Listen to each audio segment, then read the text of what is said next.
What is up? Hey, Scott Keeler here, and my video got cut short because I had a power outage where I was at, and I was just getting into some good stuff. But I will let you know that just to kind of continue, I didn't talk about the stone. The stone is its own separate story. There's an origin legend about the stone that, and his name wasn't Kilstone. That didn't even come till later on. His name was Jeffrey Kelly, born to Dad James Kelly. He was the eldest of, you know, a few, think he had three other siblings, and wrote, you know. So anyway, he finds the stone because it was calling to him, and they were kind of at the edge of the ocean, but his mom warned him not to let his dad know about it because his dad had just become a Christian, a very intense Christian, so to speak. So anything that resembled witchcraft or mystique or any of that kind of stuff was heavily forbidden. So he kind of had to keep his stone under wraps.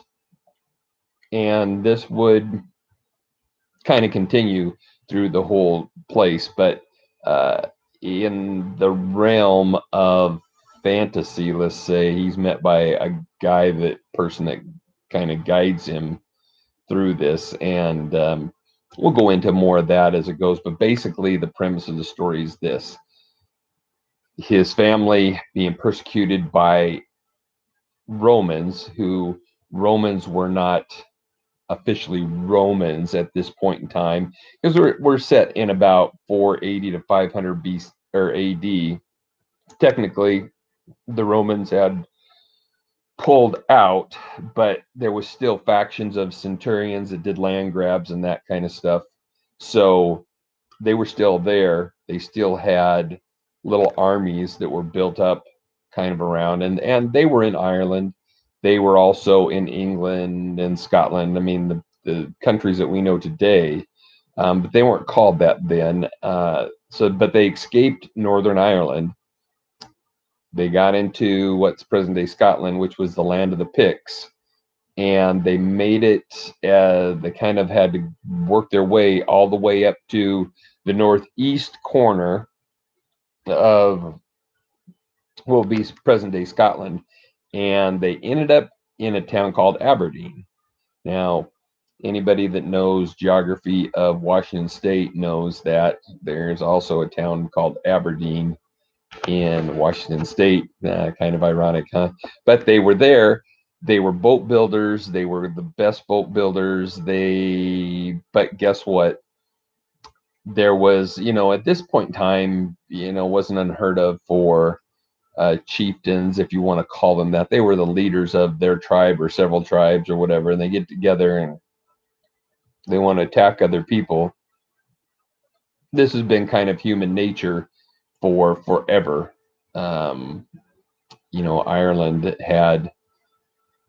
Ireland was before, let's say, 400 AD. It was very much known for barbaric hordes that went over and grabbed noble Englishmen and brought them back to Ireland as slaves. So I tell you what, my family could have been I'm part Irish, and I could have easily come from a family of slaves that were over there.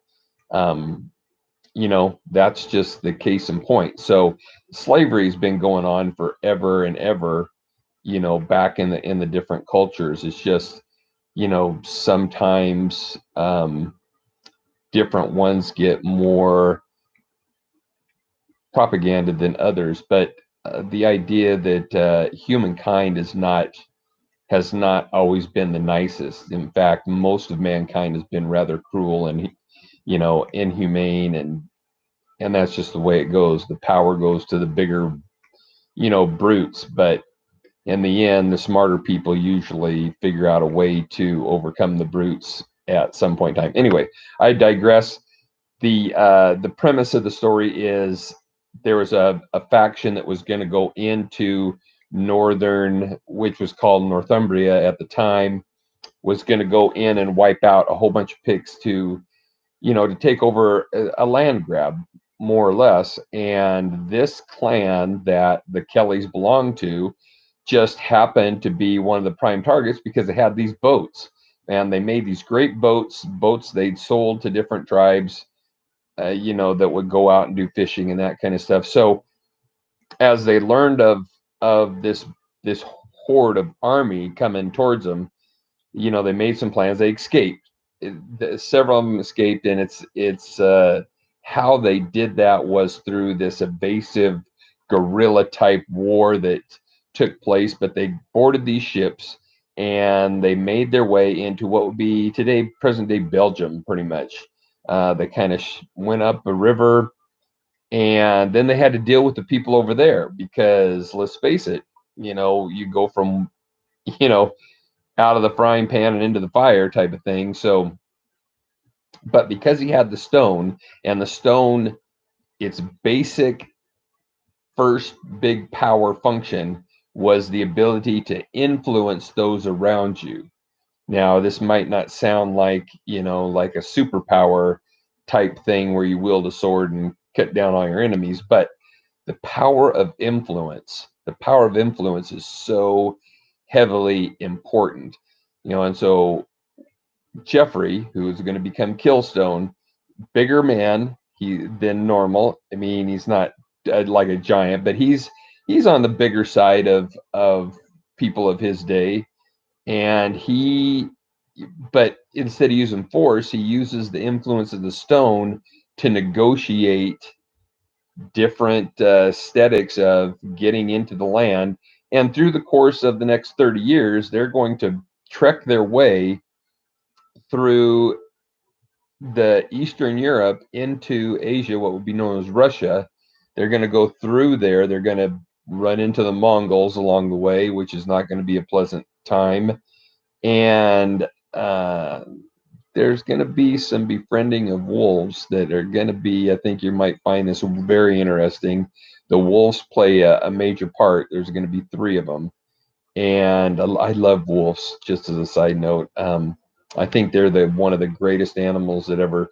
I love dogs to start with, and the dogs come from the wolves. And if I could, I would have about 2 wolves of my own. I know that they're wild animals, and that's not really something one should do, but boy, I would really like to. So anyway, I digress again, but I just want to get this to a point where I'm telling you that they make it to the eastern edge, what would be totally the west of us in the United States, on the other side of Alaska, the Russian part, and they find themselves along the Aleutian Keys as they travel through that, island hopping. And when they get there, they actually are escaping one more time. They're escaping a Mongol horde that has been tracking them, and they escape again. But the reason that they keep going is because of a vision that Kilstone has had, and I call him Kilstone now, but this is what people will start to call him because people will start to learn of the stone, and as that progresses. But he takes his people and they go along the coast of Alaska down through what would be the coast of Canada into where the start of the the Puget Sound is, the San Juan Islands, that inlet right there, and they settle in the Olympic Peninsula.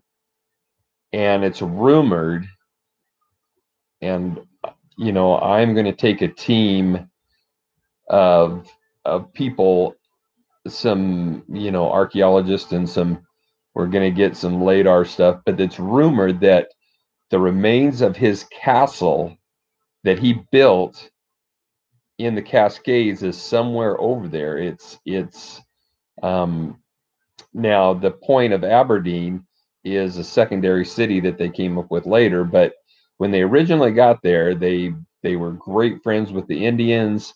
They got along just fine. Kilstone lived and died there in the Cascades, up on top of the mountains there where he built his castle. Through the years of trial and error, there was some intermingling of, of course, the native people. There was also, with native people, there was also tribes that fought each other, even in the Pacific Northwest, tribes that didn't get along and had different ideas from each other that fought each other.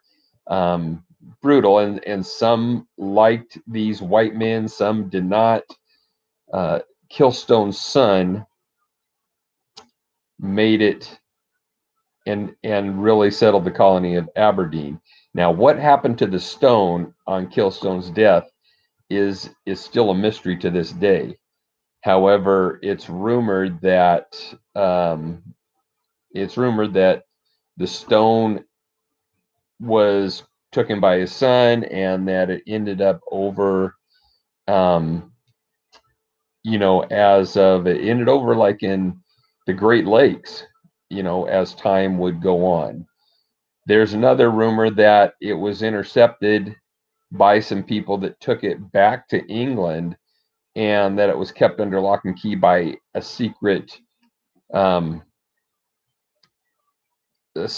society of people that came from Druids, and they kept the stone because the other part of the stone and the stone's origin is there's another part to it that's very evil, and to keep the two stones away from each other is paramount. And it's just like any other mystery, these things have to be kept under lock and key. So the people that are doing that, I'm looking to see if I can track them down at some point in time and learn more about what this is all about.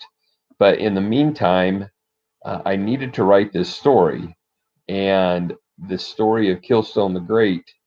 And I just hope that people enjoy it.